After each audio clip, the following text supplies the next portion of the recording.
Hi, and welcome to Futurology. I'm Dawn, your host. In this episode, we have a conversation between Nathan Gardels, the co-founder of the Berggruen Institute, and Reza Aslan, a scholar and writer. Today, America is at war with Iran. It's never been more important that we understand more clearly that country and what drives it. For most Americans, Iran is a black box. We know very little about it. And what we do know is distorted through a hostile history of the last 40 years. So that's why we wanted to talk to Reza Aslan. Born in 1972 in Iran, Reza lived through the revolution in his young life. This really shaped his worldview, and he spent his life studying the great faith traditions to try to understand the relationships between them and how they're driving events today. Reza asserts that it isn't religion so much that is driving the conflict today. He's a skeptic of what you'd call holy wars, and believes that in Iran specifically, religion is used as a way to legitimize the use of power and violence. Everybody's worried about what's going to happen tomorrow, whether the markets will go up or down, what will happen to gas prices, who else will get involved in the war, whether the Strait of Hormuz will be opened or closed. But what we really should be concerned about is what happens the day after tomorrow. What does the future hold? What will Iran become? So let's go to the interview with Nathan and Reza on Futurology.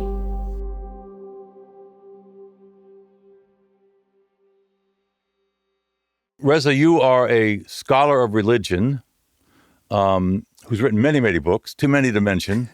But the seminal book, at least, in the time I've known you, is No God But God, about the evolution and future of Islam. And its origins. Yes, and its origins, evolution, and future. I've always been fascinated that you were born into a Shia Islam family. You converted to evangelical Christianity.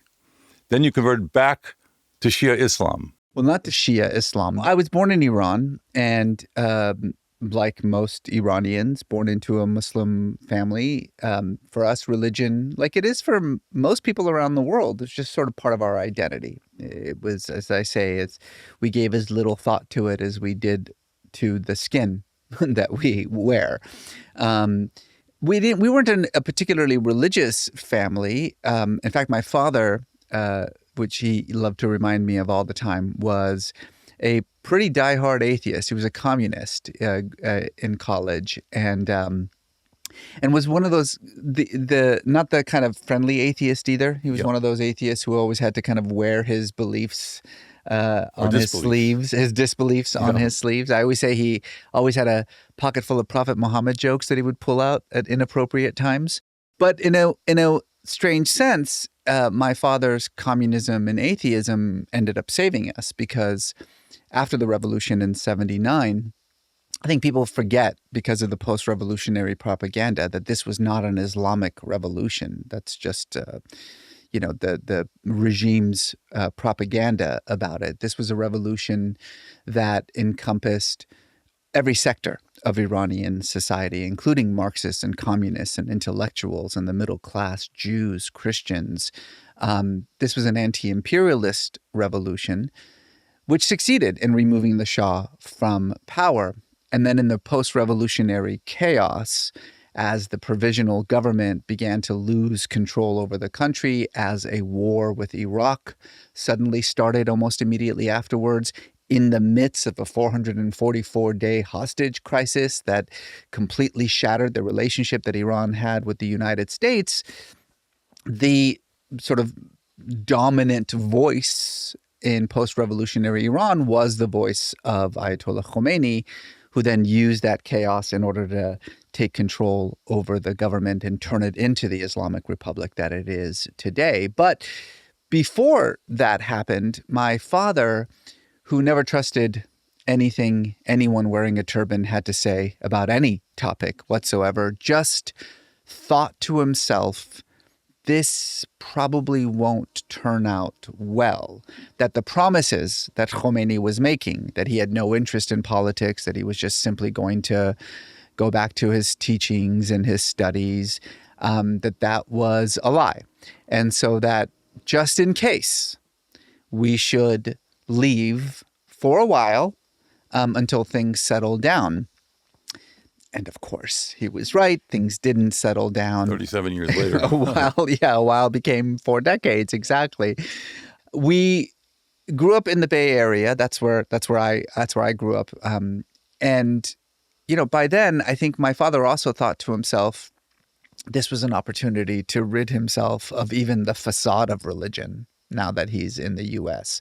My mother still prayed every once in a while and, still maintained some of her faith traditions. But insofar as the rest of the family, I mean, we basically stripped ourselves of any form of religion. But I myself was always, even as a child, deeply fascinated by questions of religion and faith and religious identity and phenomenology and all of that stuff. I think possibly as I think about it, as an adult, it was my childhood images of revolutionary Iran, being able to see in a personal way the power that religion has to transform a society for good and for bad. I think that never really left me, and it created this lifelong interest in religion, which, I never really had an opportunity to. Did you feel a hole in your soul like Rushdie always talks about? Yeah, it's kind of, it was sort of, it was that. It really was. Both in my soul, but also intellectually. It was kind of a dual experience. And then when I was in high school, I went with some friends to an evangelical youth camp. And there I heard the gospel story for the first time, this incredible story about the God of heaven and earth. How old were you now at this time? I guess I was 15 and a half. I wasn't 16 yet. Okay. Maybe I was just about to be 16. Okay, uh-huh. This incredible story about the God of heaven and earth coming down in the form of a baby and dying for our sins, this promise that all you have to do is believe that fact and you will never die yourself, you will live forever. I'd never heard anything like that in my life. And I almost immediately converted to this particularly conservative brand of evangelical Christianity. And then in college, I went to a Jesuit university, Santa Clara University, where all students, regardless of what you were there to study, I was there to study writing, had to take courses in religion. So I took my very first course in the New Testament, and it didn't take long for me to realize that pretty much everything that I thought I knew about Jesus, about Christianity, about the New Testament, about first century Palestine was let's just say incomplete, if not just downright wrong. And then at that point, 2 things happened. One, I developed a lifelong fascination with the historical Jesus, with who the man actually was. And you wrote a book about that later on. And then eventually, that turned into a book. That's true. And then secondly, I left Christianity as sort of the primary means of communicating this intense desire that I had for spiritual edification, and encouraged by the Jesuits at Santa Clara University. That's right, the Jesuits converted me to Islam. They gave me some books to read about Islam, and they were like, "Why don't you study your heritage? The religion of your forefathers." And I didn't know anything, as I say, because I kind of was separated from it. Read a few books, and the way that I describe it is that what I was confronted with was something that I already believed, but didn't have the language for it, didn't realize that this was the expression of what I truly already believed anyway. And especially, as I say, it wasn't Shia Islam, it was much more the Sufi branch, the mystical branch of Islam. And that's that. I became both a scholar of religions and a Sufi Muslim. So are you still Sufi Muslim? Yes. Look, I think it's important to just kind of lay the groundwork for just a little bit. Uh-huh. When you study the religions of the world, it is very difficult to take any one of those religions all that seriously any longer. Certainly, it's very difficult to take the truth claims of any religion all that seriously. What you discover very, very quickly is that religion is nothing more than a language made up of symbols and metaphors, the purpose of which is to provide a means to communicate to yourself and to like-minded people the inexpressible, ineffable experience of faith. That faith is individualistic, it's personal, it's evolutionary, in fact. And religion is just this man-made language that you can rely on to talk about it. In the same way that like French isn't any better than German and German is no more correct than Turkish, they're all just different ways of saying the same thing. That's all Islam is. It's, so it's just the language that's more comfortable for me. It's a set of metaphors that's more meaningful. And that's all it is. So the answer to the question, are you still a Muslim, is yes.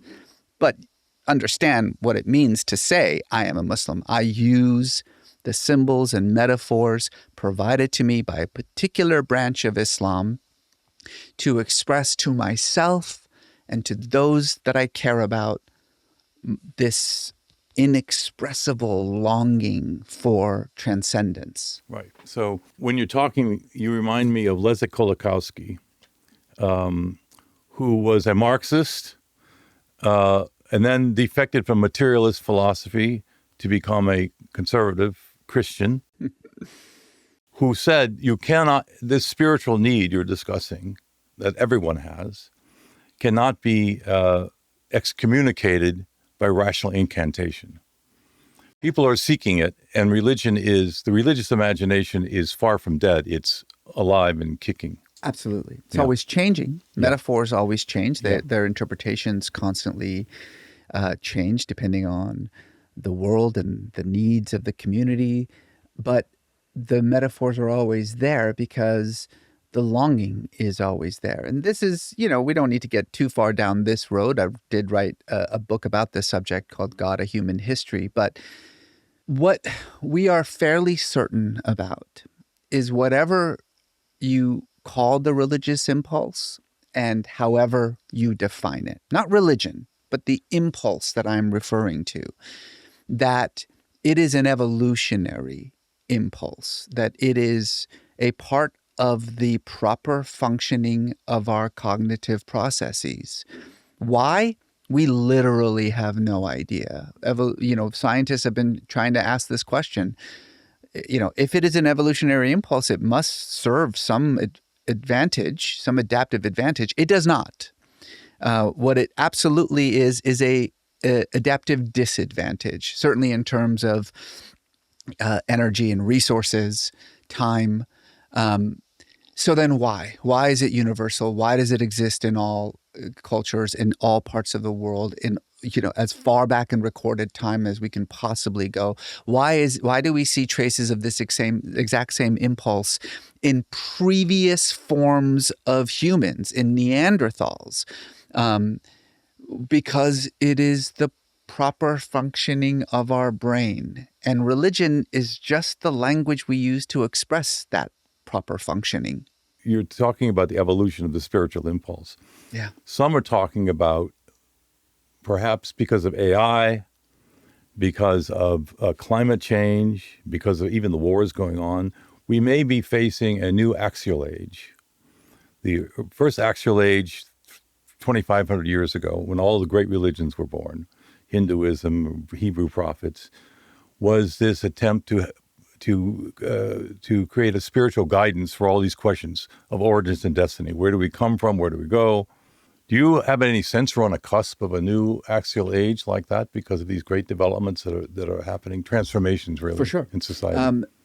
Spiritual evolution is no different than biological evolution. It doesn't happen slowly and in moderate stages. It happens in leaps and bounds, and it is always in response to the profound changes that humanity experiences in the world. And there is no question that we are on the cusp of a profound change in human development, partly because of AI, partly because of the promise of transhumanism, partly because of the destruction of the climate and the world as we know it, partly because of what we can all recognize as the demise of the democratic civilizational order that was the promise of the 20th century. We're all watching it happen in front of us. And that is going to have a profound effect on the way that we understand our experience of the immaterial. And by the way,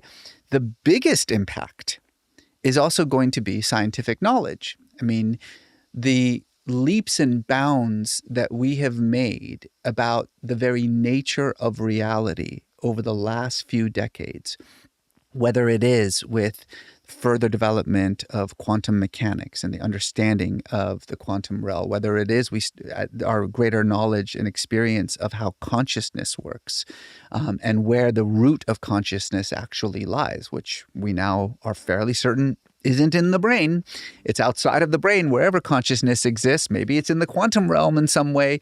Those sets of understandings and knowledge about the workings of the sort of very structure of reality are, as they always have, going to have a profound effect on the way that we recognize what is and what is not material experience, how to define that need, that desire, that impulse to experience transcendence.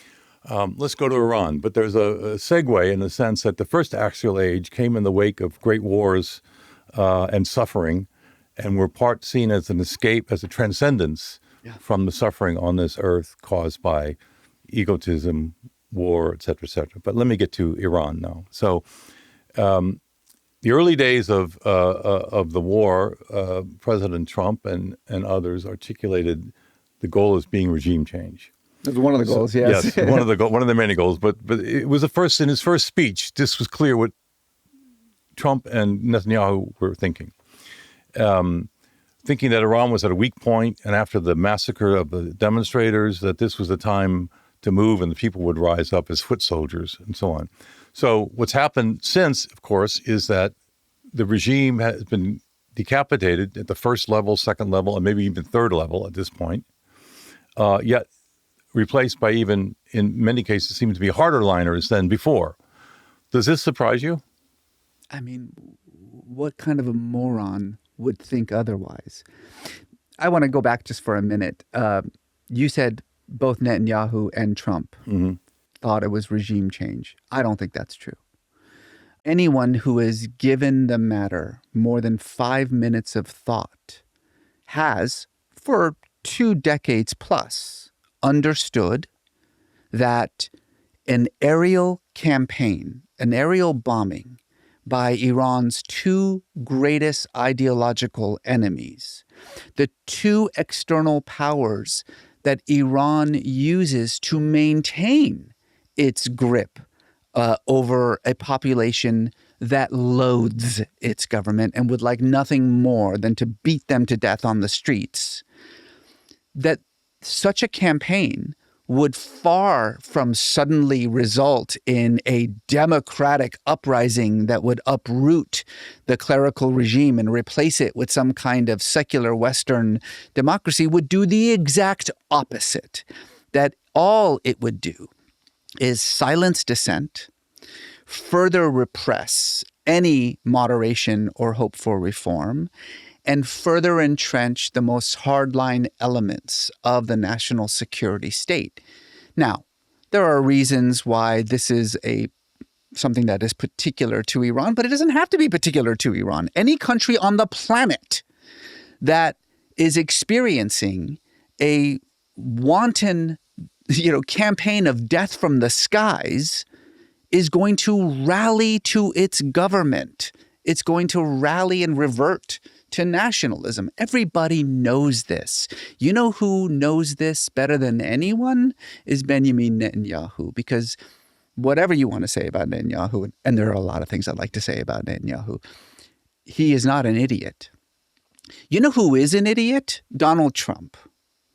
And I think he was probably convinced by elements within his own circle, and possibly, as the reports come out, by Netanyahu, who convinced him disingenuously that this would be a campaign of a few days. We'll throw some bombs. They'll rise up against their government. They'll make a giant statue of you in the middle of Tehran. You can have a parade and maybe get a crown out of it. And then we'll all just go home in a week, knowing that that was a lie. And the one thing that I will say that I do appreciate about our president is that he doesn't have much of a poker face. And watching him over the first 2 weeks of this bombing campaign come to the realization in real time of the mess that he was talked into, going from this will be a couple of days to this will be a few days to this will be a couple of weeks to who knows when this will end to probably what comes at the end of this will be worse than what there was before, is a perfect expression of the reality that I just laid before you. Hasn't the illusion of regime change been compounded in the first case by the decapitation of Khamenei? Because, to go back to the religious context, the role of martyrdom in Shia Islam, if my not my historical memory, I wasn't there, but my memory of history is correct. Ibn Hussein in 680 AD was the martyr that founded Shia Islam, if I stand, in the fight at Karbala with the Sunnis. And so martyrdom actually consolidates the regime even more so than bombs on the sky even. Yeah, two things. Not more so, but I mean, right. In tandem with. It is absolutely the case that Persian culture, and indeed wider Shia culture, is animated by concepts of martyrdom, that the Shiism as a sect of Islam arose out of the horrific martyrdom of the Prophet Muhammad's grandson, Hussein, at the hands of the Sunni Arab kingdom that slaughtered him and his family. And out of the lamentation of that horrific act arose this new version, this new sect of Islam that we now call Shiism. And martyrdom plays a very important part in Persian culture and Persian ideology. Mm-hmm. But we have to stop for just a moment here and stop pretending that the primary impetus for either the Iranian government, its domestic policies, its foreign policies, and certainly its military policies has anything to do with religion. Look, people kind of just label Iran as a theocracy, and they're not wrong. It is a theocratic state. It is an ideological state, and the ideology is predicated on a particular reading of a particular sect of a particular religion.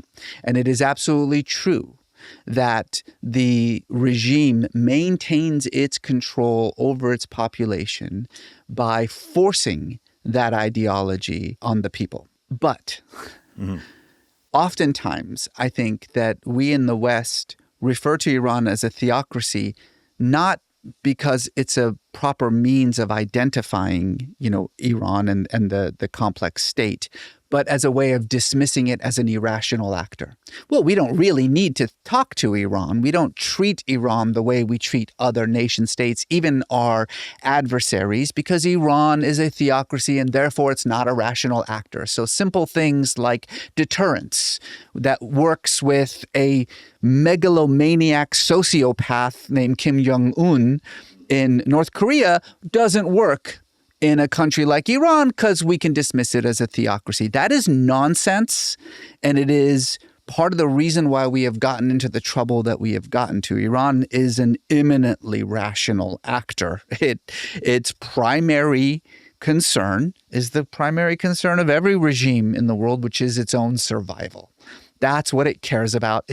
And yes, of course, it couches that in the language of religion because the language of religion holds the most currency for the masses. But the idea that it's religion that is the primary factor in Iran's decision-making is absurd and it needs to stop. That said, the other part of the mistake of this notion that we'll just lop off the head of the snake and that'll be the end of it is that Khamenei, or the new Mujtaba Khamenei, the supreme leader, is not the head of the Iranian government. He is the titular head. He is the figurative head.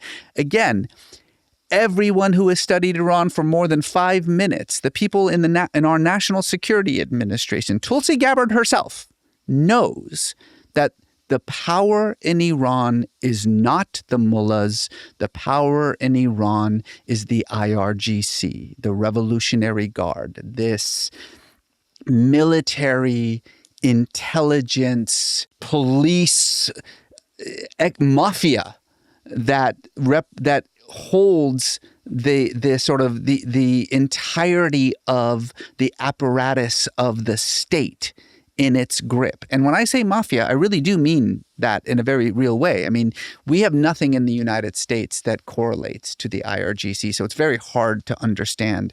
But the way that I describe it is, imagine if our CIA, our FBI, and the mafia were one organization. That's what the IRGC is. They are more than happy to trot out one turbaned cleric after another. Kill Mujtaba, they'll just put another one out there. Kill that guy, they'll just put another one out there. Because they understand that this is the face of the regime, but that they are the power in the regime. And they, despite achieving military losses and losing, certain high-ranking officers, are still the power in Iran. And indeed, they're probably more powerful today, more explicitly powerful today than they were before the war. You mentioned before the revolution in 79 was really anti-imperialist. It was pro-democratic to get rid of a Shah dynastic rule. It's the third time in the 20th century that we did that. Yeah, and in that context, it doesn't seem odd that the son of Khamenei was now the new face of Iran, yes, put in there by the Revolutionary Guard. Isn't that kind of a contradiction to the whole legacy? Contradiction doesn't even begin to describe the hereditary succession of Mujtaba to this role. Let's take a few minutes here, because I think this is incredibly instructive and really says a lot about this regime and the reality of this regime. So, yes, as I was saying, in the 20th century, Iran had 3 major revolutions, all 3 of which were democratic uprisings against the monarch. And all 3 worked. In 1905, a revolution began. In 1911, it removed the Shah from power and created a constitutional monarchy with a parliament that maintained all power over the king. That came to an end not just after the First World War, but primarily after the British got one of these military generals, a man by the name of Reza Pahlavi, to do a military coup and reestablish the monarchy, this time the Pahlavi regime. The Pahlavi regime was again removed from power in 1953 in another democratic uprising by Iranians. We got rid of the Shah yet again, replaced him with a democratically elected prime minister. That revolution was reversed by the CIA, which then removed Mossadegh, the prime minister, from power, put the Shah back on to the throne. Again, in 1979, one more time, Iranians rose up in a democratic revolution, one more time removed the Shah from power, and then we know exactly what happened after that. And the promise of that revolution became the horror of the Islamic Republic. So, yeah, this is an ongoing fight that has been happening in Iran for a very, very long time. But the 79 revolution especially, and unquestionably, the rhetoric of the clerical regime was to once and for all put an end to hereditary rule in Iran.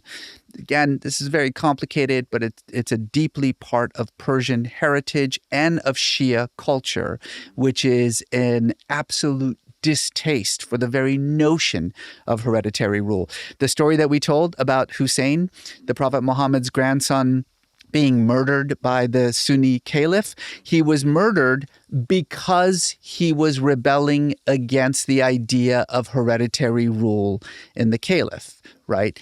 So from the very, very beginning, the concept of hereditary rule has been so anathema to Shia religion and Persian culture, and especially when it comes to the Islamic Republic, it's its raison d'etre. It's the whole point was to remove the concept of hereditary rule. So that's the first thing that's important to understand. The second thing important to understand is this term supreme leader, which we throw around in the United States, it's kind of a strange office. So called the guardianship. Yeah, the guardianship. So Shiism is a messianic religion.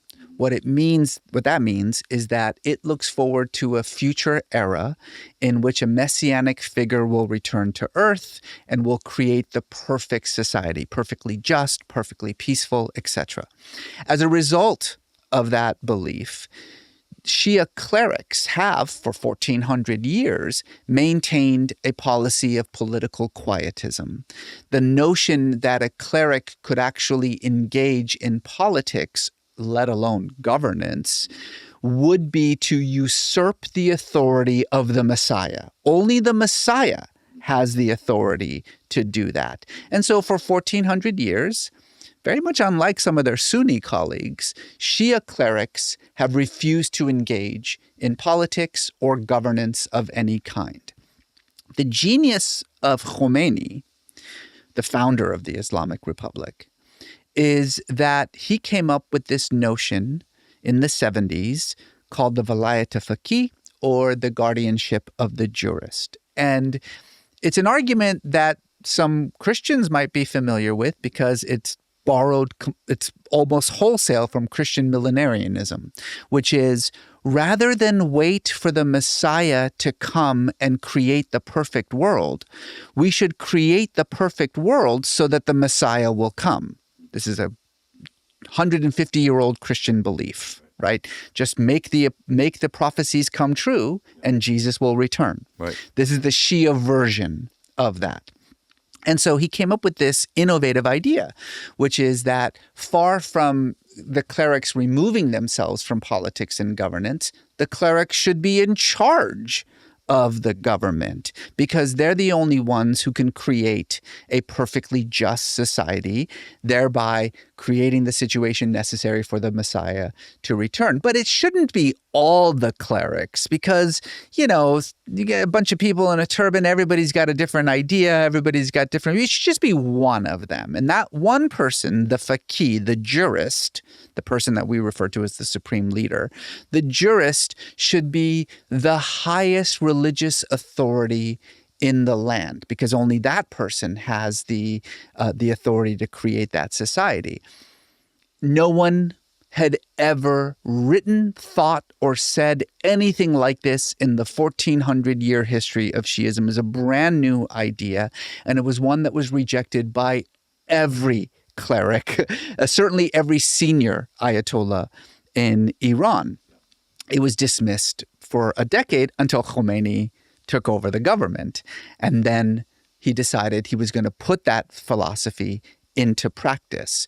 Now, interestingly, at the time, he was by no means the highest religious authority in Iran. There were a half a dozen grand ayatollahs who had far higher authority than he did. The problem is that those grand ayatollahs thought the idea was crazy.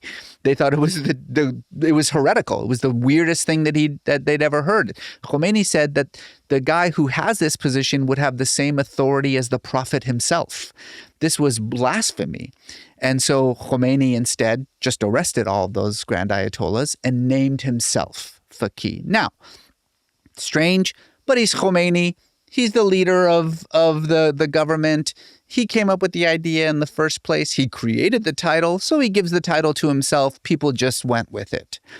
When he died, it was time to pass that title on to someone else. And at that point, there were still about a dozen grand ayatollahs who would have loved to have taken the title, many of whom said quite openly, as soon as I have this title, I'm getting rid of the office. So instead, the assembly of experts, the people, the sort of like the cardinals who kind of chose this kind of mid-ranking cleric, Khamenei, to be the new supreme leader, which was crazy. This guy wasn't even an ayatollah at the time. Like, what happened to the highest religious authority? But okay, Khomeini liked him. He was Khomeini's right-hand man. He had been president twice. He was a revolutionary. He fought in the Iran-Iraq war. Maybe he's not the highest religious authority, but he's certainly a very prominent person, and he won't rock the boat. So fine, we'll make this guy the next supreme leader. The idea that the person who would succeed him is his son, who is a low-level cleric, like the equivalent of a parish priest, right? This is like making a parish priest the pope. Why? Because he's the brother of the previous pope.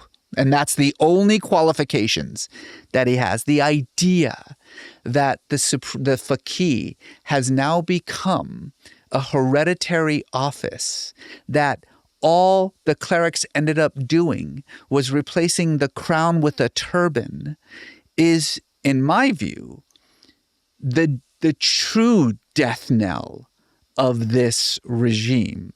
People talk about, like, is anything good going to come out of this bombing campaign? No, probably not.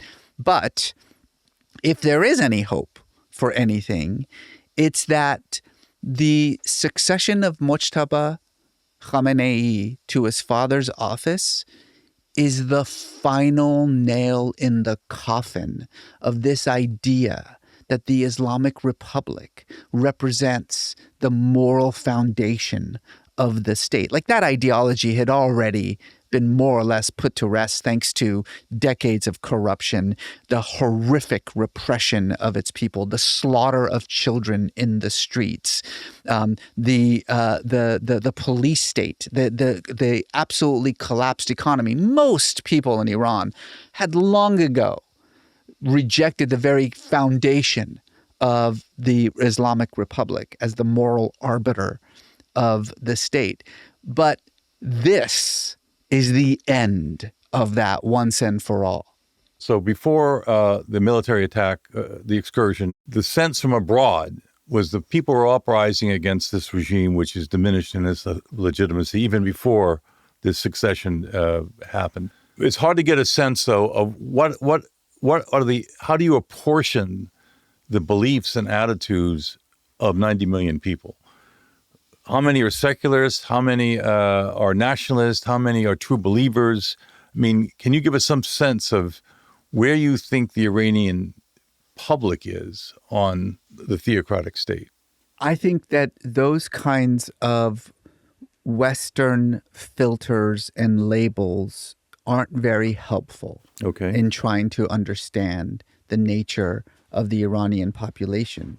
There are profoundly pious individuals in Iran, clerics, literally mullahs, who loathe the regime and would like nothing more than to collapse the very concept of the Islamic Republic, not least because it has absolutely soiled the very concept of Islam in their eyes.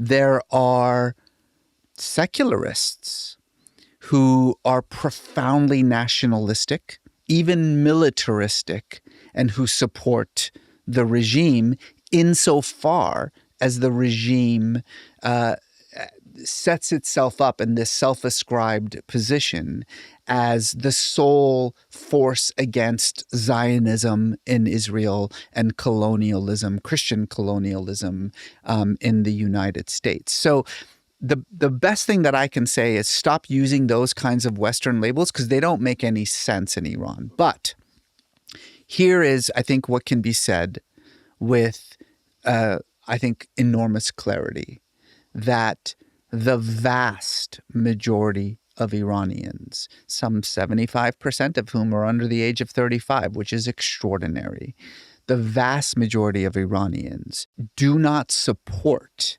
the clerical regime and do not support it for a host of reasons. Do not support it because of its rampant corruption. This is a unapologetically corrupt regime that is fattening itself while Iranians literally starve in the streets. They do not support it because of its false morality, because of the fact that it polices a particular conception of Shia morality onto the people while ignoring that morality for itself. And it doesn't support it because it has shepherded in an utterly collapsed economy, an economy that no longer has any room for anything even approaching a middle class. And for those reasons, they loathe this government and would like nothing more than to see it fall. The government does still have an enormous amount of support from what we would refer to as the pious poor. Partly that has to do with the fact that 4 decades of containment, sanction, and economic isolation has created a situation in which the government is, for a large swath of Iranians, the sole source of sustenance, of its most basic needs, literally bread. I mean, where do you get your bread? You get it from the government.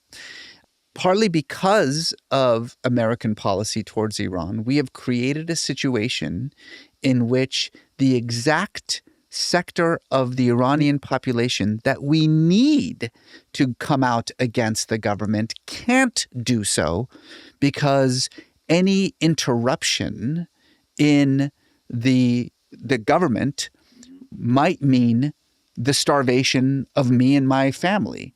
And so as much as I may spiritually support the young people who are sacrificing their bodies on the streets in order to get rid of this regime, I can't join them myself, because if there is a disruption to this regime, where am I going to get my bread? So what I think is absolutely legitimate to say is that there is an overwhelming hatred and disgust from the Iranian people towards their regime.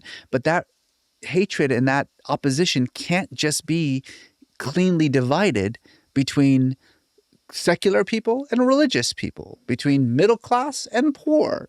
It is much more fluid than that.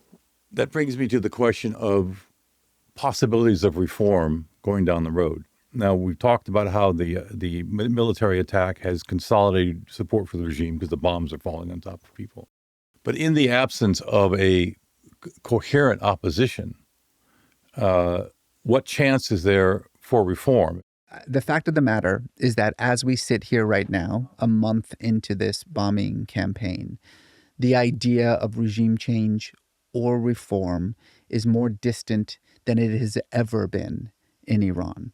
Everyone knew, anyone who has thought about it, as I said, knew that that would be the case. Everyone understood that a bombing campaign, far from leading to regime change, would just consolidate hardline power in Iran even further, that all it would really do is lead to even greater and bloodier repression for any kind of alternative voices, any voice claiming moderation or reform. And indeed, that's exactly what's happened. That's exactly what we are seeing right now. And there's no reason to think that that's going to change, even if the war ended tomorrow. That consolidation of power that is going to be here for a little bit longer. This bombing campaign, by entrenching this regime deeper into power, has made the possibility of change and reform that much more distant, and that is a fact. So, the question is twofold. What could have worked? It's too late now. What could have worked? And what is now, in the wake of this bombing, the one possibility of change in the future. Let's talk about what could have worked for a little while. And this is where I think, those of us who have been working and preaching about diplomacy as the only path forward in Iran and have been receiving, death threats and bomb threats from our fellow Iranian Americans in the diaspora, trying to silence us. This is where we start to get in trouble, because all you need to do is look at the history of the 20th century to find the pattern that could have worked in Iran. And the history of the 20th century is that when a population is given access to some form of representative government and some access to the free market economy, what it often results in is national success. We've seen this over and over and over again. And even in ideological states like China. I mean, look at China today. Does China today bear any resemblance to China 25 years ago? I mean, not at all. Is it a democracy? Of course not. But it is a perfect expression of what we would refer to as national success. A thriving middle class, globalized markets, access to the rest of the world. But yes, under a communist regime. Iran, for better or worse, mostly worse, already had some measure of access to a representative government. Yes, a representative government that was hijacked by a clerical substructure. We've already talked about that. But we have seen over the last 4 decades that people power has had an effect on the government and on government policy through elections, through sheer force of will.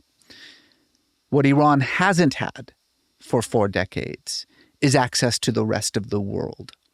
And that has been specifically because of American policy, 4 decades of sanctions, isolation, and containment in an attempt to change the regime, which has done nothing of the sort. 4 decades of the exact same policy, doing the exact same thing, achieving the exact opposite result of what we've been wanting.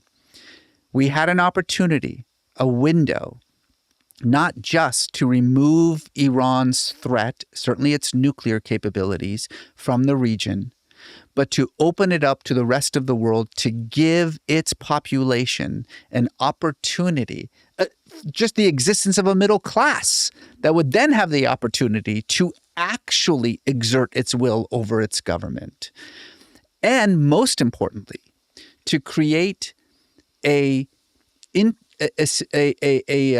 interdependent trade relationship between Iran and the rest of the world, and particularly Europe and the United States, that would, for the first time in 4 decades, give us the opportunity to actually affect the behavior of the regime, because then they would have something to lose.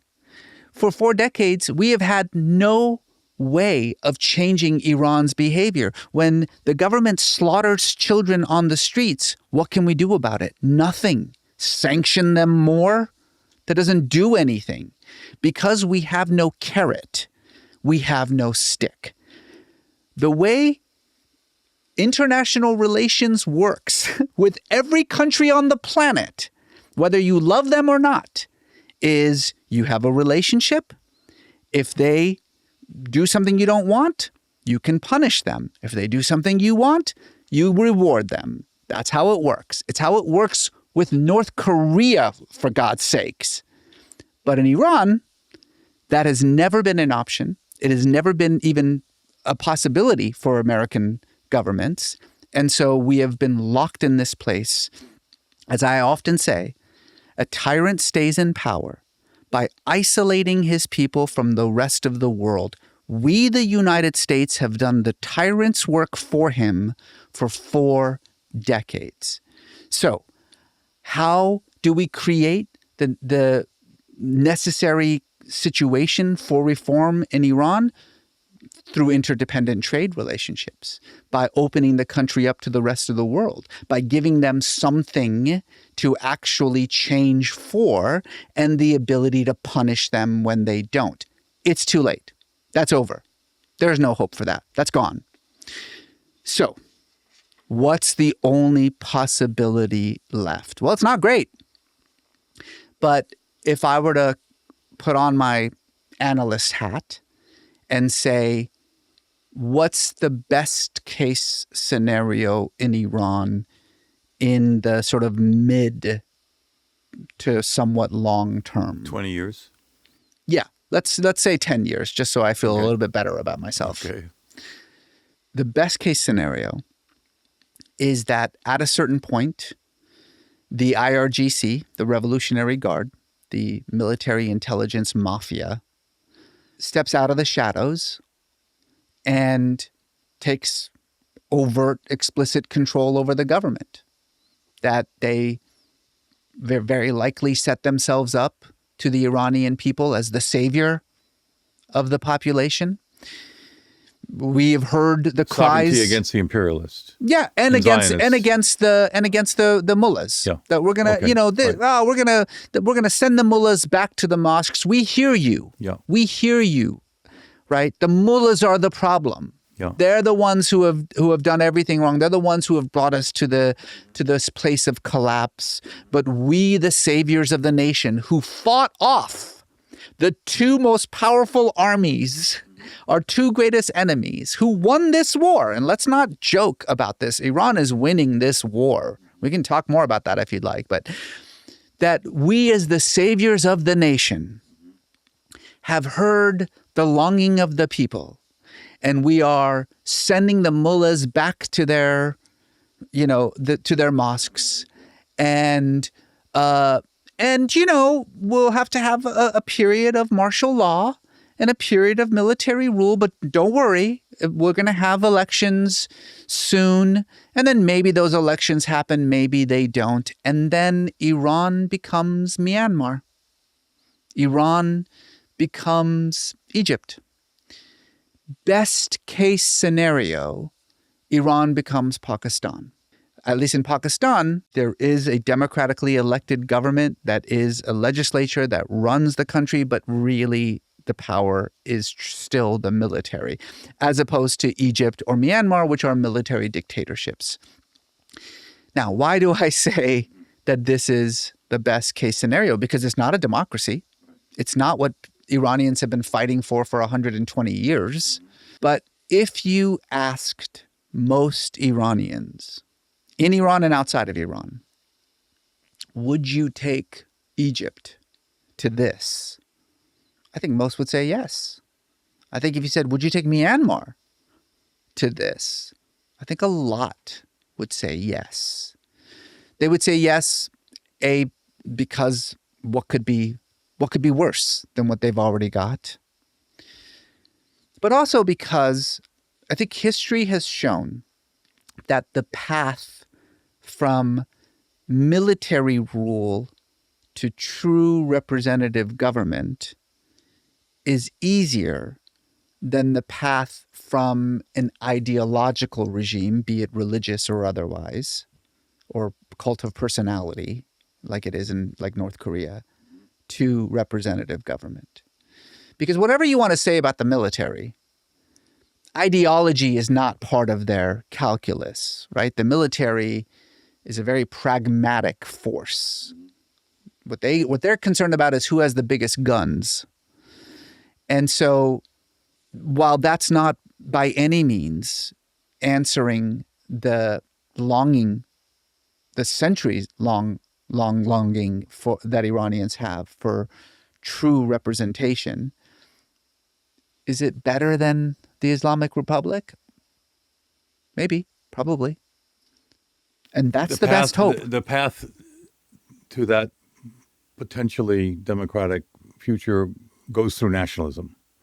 Always. Like Ataturk in Turkey. That's the best hope Yeah. at this point. The hope that we had for true ground-up democracy ended when the first bombs started falling on Tehran. Why is Iran winning?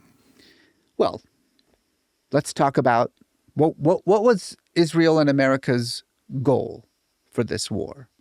I mean, it's variable. It's constantly changing. But let's just list them. Regime change. An end to Iran's ability to enrich uranium, what they falsely call Iran's nuclear program. Mm-hmm. A defanging of Iran's military capabilities by removing all of its ballistic missiles capabilities. And a sort of change in Iran's relationship to its regional enemies, the Saudis, or let's just say the Gulf Arabs in general, and Israel. What was Iran's goal in this war? Survive. That was its goal. You tell me who's winning. Who's winning this war? They're surviving so far. We have achieved none of those goals. None. We're nowhere near any of those goals. Regime change, fantasy. Iran's ballistic missiles, still going strong. Its nuclear enrichment program, we don't know. We have no idea where their enrichment program is or how to actually do anything with it from the skies. And it is currently bombing its regional enemies. So, again, I ask any objective observer, who is winning this war? And what would ground troops do to that?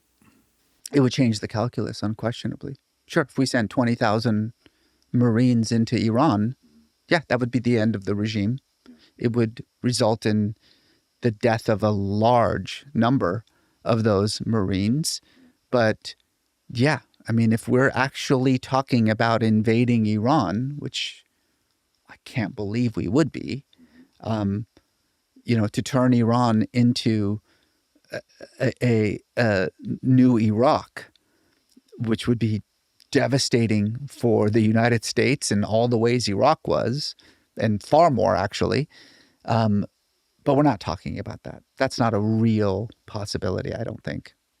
Talking about Iraq and the potential for the overthrow of the guardianship of the military otherwise, the scholar Abdul Karim Sarouche said to me during the Iraq War, this can change the balance within the Shia world because all the Shias of Iraq who follow the so-called Najaf school, which is against the guardianship, they're 1,000 years old, 1,400 years old, their seminary, and Khomeini is 100 years old. That this shift of balance inside Shia would ultimately find its way to affect Iran. Do you think does that fit into your equation of 100%? In fact, that's exactly what was happening. Uh-huh. Again, it was happening. Yeah, it was happening, and it's now interrupted by the excursion. Just to kind of take your listeners through this real quick. There are two major centers of Shia thought. There is Qom in Iran, and there's Najaf in Iraq. For decades, Najaf in Iraq had been suppressed by Saddam Hussein, and that allowed Qom to kind of rise and become the sort of primary center of Shia learning. But of course, starting in 1980, Qom became infected, as it were, with Khomeiniism, with this new version of Shia Islam that was wholly thought up, by Khomeini's, innovative thoughts. And that began to affect Qom. But after the Iraq War and after the removal of Saddam Hussein, Najaf suddenly rose once again to prominence. But Najaf represented the older, original version of Shia Islam, the one in which the concept of clerical rule is despicable and indeed heretical. And as Sarouche predicted back then, and as we saw in the intervening years, this version of Shiism began to re-exert itself, not just in Iraq, but also in Iran, because students began to share. They began to go back and forth, spending a year here together. The teachers from the Najaf school began teaching in Qom. The Qom seminarians, many of whom were born after the revolution, many of whom truly weren't familiar with a version of Shi'ism stripped of Khomeiniism, were now being taught a new version of Shi'ism. And so, again, this is very much in the weeds, and I understand how particularly Iranian Americans who are so disgusted with this clerical regime, and I sympathize with that. I am too. I get it.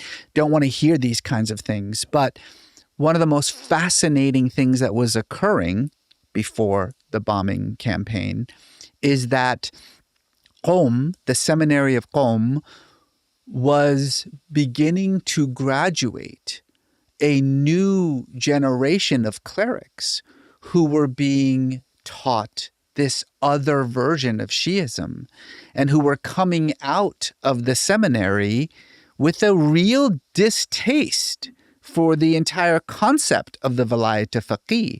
Now, would that have ultimately changed Shi'ism in Iran and clerical rule? Well, we'll never know. We'll never know anymore because, as I say, it's over now. But that debate, Shi'ism, like Judaism, is a religion of debate. It's a religion in which no single cleric has any authority over any other cleric, just like no rabbi has authority over another rabbi. And so it's about discussion, and it's about debate, and it's about argument. And we were seeing the first fruits of that. It is not a coincidence that the last two major uprisings that we saw in Iran were supported by young clerics. There were young seminarians on the streets during the women's uprising. There were not just revolts and rebellions in Qom itself. That's like, you know, the people in Vatican City rising up against the Pope, you know. But the chants that were coming out of Qom were death to the supreme leader. So we were actually watching this. Now, it was slow, as all religious transformation is, slower than I think any Iranian wanted it to be. Was it actually having an effect on the Iranian government? Who knows? Who's to say? I don't want to in any way pretend that, you know, this was on the verge of changing Shi'ism in Iran altogether. We'll never know. But I am responding to Professor Sarouch's comment and saying not only was he right, but we actually were watching it happen in front of us. One thing that I always like to ask at the end of these podcasts is, okay, 2,000 years ago, people thought the earth was flat. No one could imagine the reality of what it is. What would you say about that? What's that kind of belief today that you think centuries on is going to be completely seen as wrong and superstition or whatever? I love this question. Okay. And I have an answer ready to go because I talk about this and I think about this a lot, not in these terms, but for more than a century, we were inexorably heading towards what we were confidently referring to as the post-national world, a world in which the borders and boundaries that separate us into distinct nation states no longer mattered. They no longer mattered because of interdependence, because of global travel and trade, because of very real materialistic reasons, not for any kind of spiritual reasons. But those borders and boundaries were diminishing before our very eyes, and we were seeing this attempt for individuals and communities to begin to redefine themselves, not in distinctly nationalistic terms, which is what we have been trained to do, really since the Treaty of Westphalia, but instead to revert to more primal forms of identity And one could make the argument that certainly in the last couple of decades, that trend has reversed, that what we are actually seeing now is ultra-nationalism taking hold, and in places like, for instance, Europe, which was at the vanguard of this notion of, suprastructures, right? We don't have to be French, we don't have to be German, we could all just be European. And so I think some people are confidently saying that was a mistake, that was an error, that we thought that in reality we're just hardening back to those nationalistic ideas. I don't think so. I think that what we are seeing is really a reaction. It's a reactionary phenomenon, and it's a temporary reaction. It's an understandable reaction, right? It is understandable that in the face of the slow demise of nationalism, we are seeing pockets of communities revert back to that sense of nationalism as a way of making sense of who they are. But I think that it is still inexorable that we are moving past the very idea of the nation state, the very notion of nationalism. I think people don't understand that the concept of nationality is like 200 years old, right? Like, this isn't something we were born with. This is a very new idea, and it's not a good one. The idea was that if we could all just strip ourselves of our ethnic and racial and religious ideologies and recollect our sense of community according to the secular nation state, then what will happen? We'll have prosperity and peace. What did happen? The worst wars in human history is what happened. In the name of what? Not religion, not ethnicity, not race, in the name of nationalism.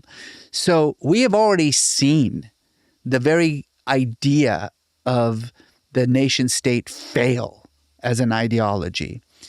And yes, we are having this kind of snapback a little bit, but I do truly believe that if you're saying, look ahead, what do we take for absolute granted today that we will look back on as ridiculous, 100 years from now?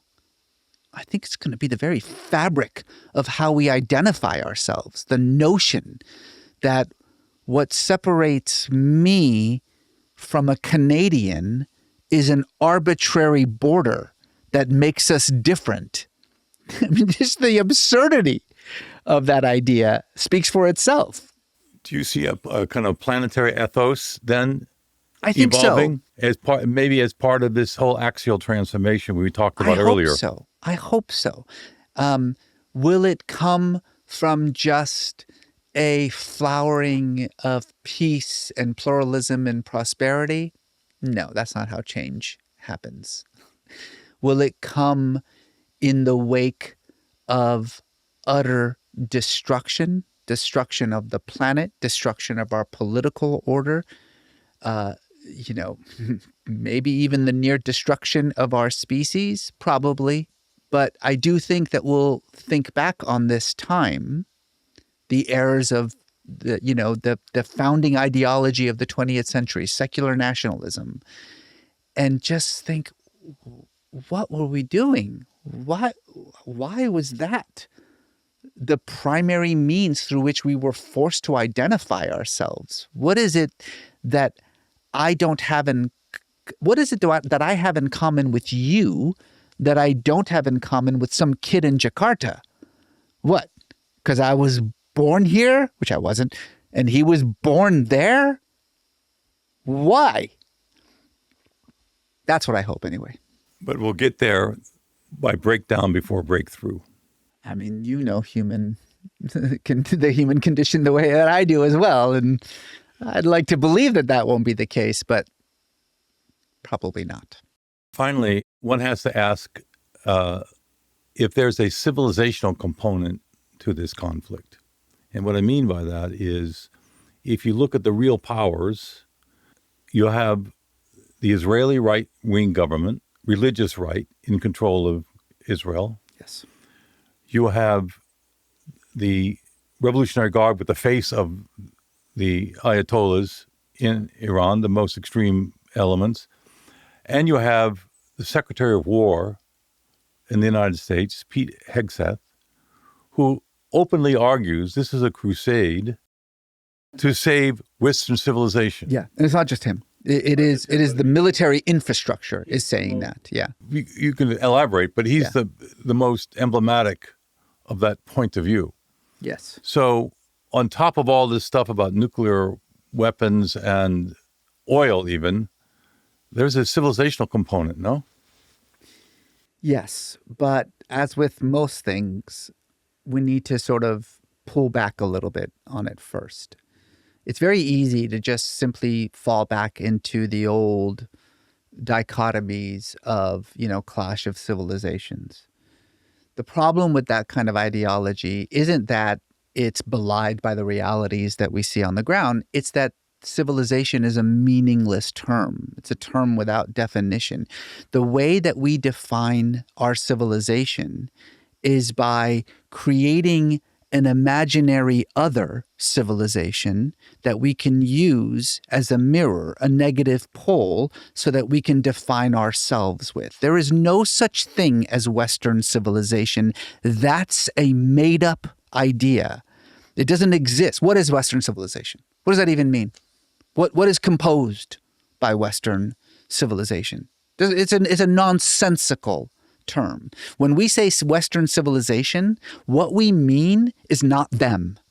That's what we mean. Not that. And what is that?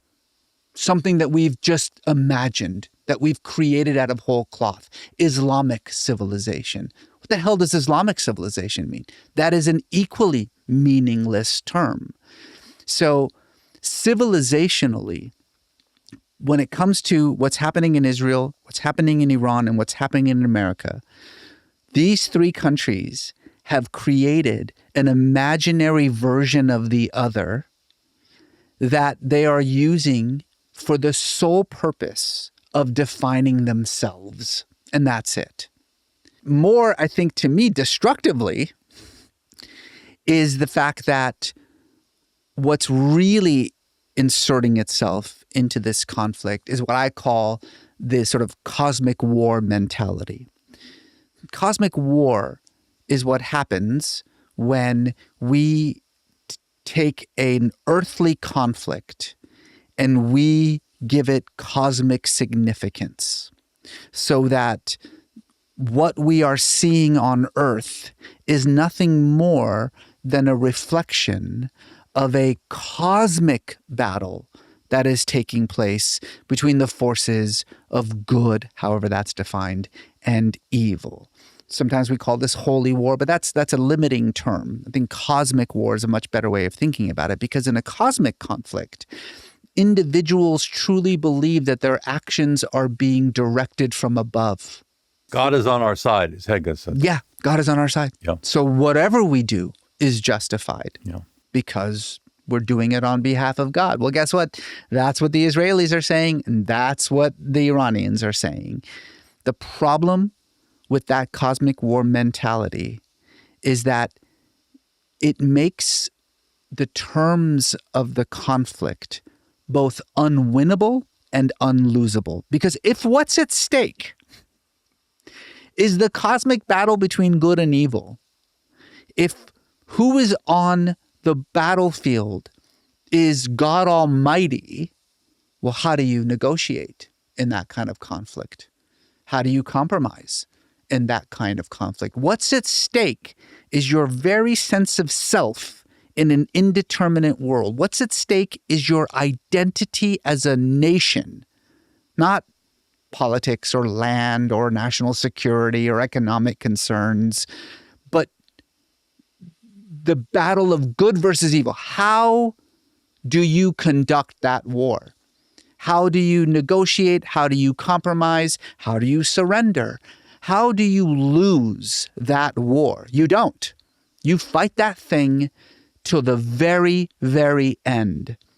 And that's why this kind of mentality, especially when it is coming from the highest levels of government in all three countries, is so destructive, not just for all of us, but for any hope of putting a reasonable end to this conflict, which, and I want to clarify this, and if there's nothing else that comes out of this, I hope it's this.